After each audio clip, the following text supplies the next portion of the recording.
Here in the US, we're told that in order to make meat safe, we need to cook chicken to 165 degrees Fahrenheit and fish, pork, and beef to 145 Fahrenheit. But that's not actually true. This is MinuteFood. First and foremost, don't eat meat that's raw or actually undercooked. Our lawyer made me say that, but honestly, it's good advice. Because proteins that are not cooked through are not only potentially risky to eat, they're not particularly tasty either.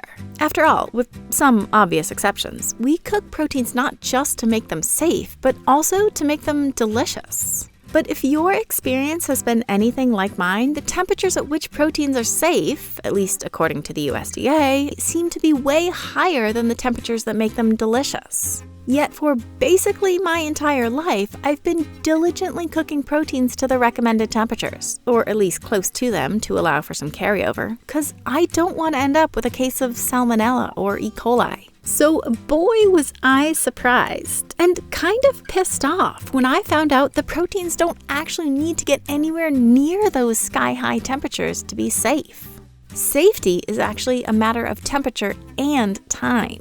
Say you're cooking chicken, a meat prone to containing a few different bacteria, including the notoriously hard-to-kill salmonella. Like many foodborne nasties, salmonella thrives below about 130 Fahrenheit.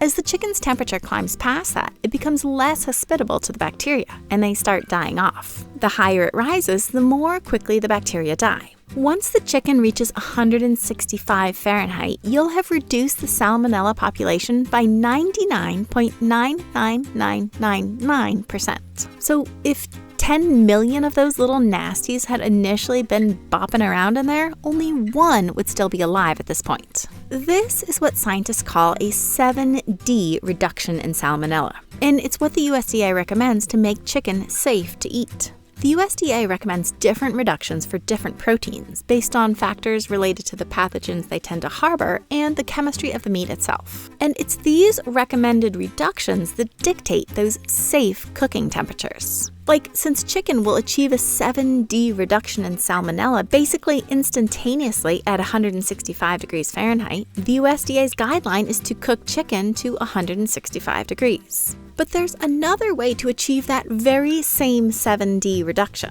Cook the chicken to a lower temperature and hold it there. Because even if you're not yet at a temperature that is inhospitable enough to basically instantaneously incinerate 99.99999% of the bacteria, anything past 130 degrees or so is inhospitable enough that more and more bacteria are dying every second. And by keeping it there long enough, you can eventually kill 99.9999% of them. So what is long enough? Luckily, the USDA does publish this info, although it's buried in the appendix of a technical guide. Here's the chart for chicken. Chicken breast is usually around 2% fat. So to achieve a 7D reduction, you can hold the chicken at 160 for 14 seconds, at 150 for just under 3 minutes, or at 140 for a little over 25 minutes. In other words, it's just as safe to eat chicken that's been held at 140 for a half hour as it is to eat chicken that's reached 165 very briefly.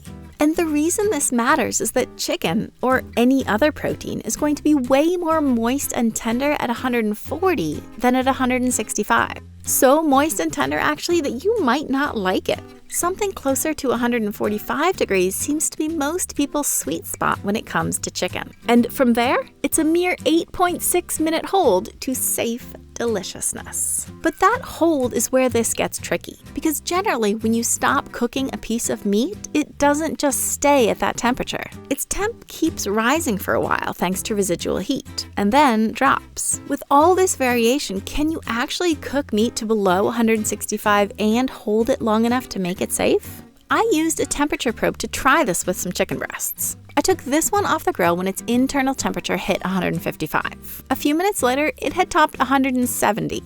Definitely safe, even by the USDA's lofty standards, and definitely overcooked by my standards. So I went lower. I took this one off at 140 degrees. And while it never hit 165, it stayed above 155 for over 4 minutes. Way longer than the 45 seconds it needed there for a 7D reduction.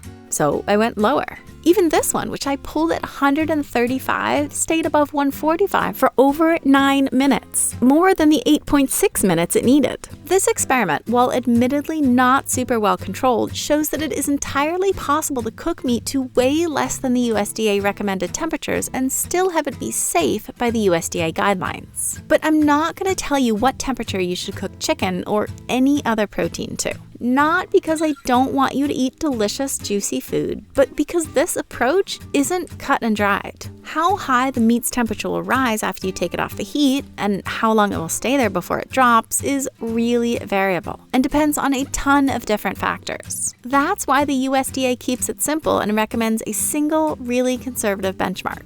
But knowing what I know now, I do think people should experiment with temperature and time to figure out how they can make proteins that are safe and delicious. Just please use a good instant read thermometer and reliable data. Don't leave this stuff to guesswork.